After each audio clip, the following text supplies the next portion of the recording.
পর্যটন শহর কক্সবাজার পৌর এলাকার প্রধান সড়ক থেকে অলিগলি সব রাস্তারই এখন বেহাল দশা।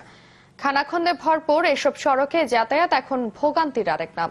পৌর কর্তৃপক্ষ বলছে তাদের অধীনে থাকা সড়ক সংস্কারের কাজ শুরু হয়েছে, আর সড়ক ও জনপথ বিভাগের আওতায় থাকা অংশ সংস্কারের জন্য তাগাদা দেয়া হচ্ছে। কক্সবাজার শহরের প্রধান সড়কে কিছু দূর পরপর দেখা মেলে এমন গর্ত আর খানাখন্দ।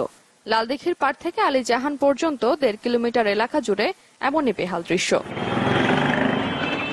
একই দশা শাখা সড়কগুলোর, বিশেষ করে হাসপাতাল সড়ক এবং শহীদ সরণি রোডেরও একই হাল। এতে চলাচলে চরম ভোগান্তিতে পড়ছে মানুষ, অথচ এসব সড়ক দিয়ে স্থানীয় বাসিন্দা ছাড়াও প্রতিদিন চলাচল করতে হয় বেড়াতে আসা পর্যটকদের।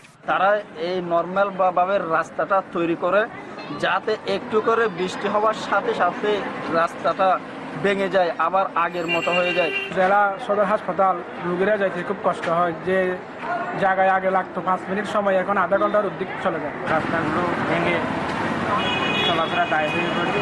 আমরা যারা সাধারণ পথচারী রয়েছি তাদের চলাফেরাতে খুবই দুরবস্থা সৃষ্টি হয়েছে। পৌর কর্তৃপক্ষের দাবি প্রধান সড়কটি সওজের অধীনে। তাদের বারবার তাগাদা দেয়া হলেও কোনো উদ্যোগ নেই। তবে অন্যান্য সড়কের সংস্কার কাজ করছে পৌরসভা। প্রধান সড়কটা হলো রোডস এন্ড হাইওয়ের অধীনে। রোডস এন্ড হাইওয়েকে আমরা বলেছি এটা সংস্কার করার জন্য, ওনারা সংস্কার করার চেষ্টা করছে।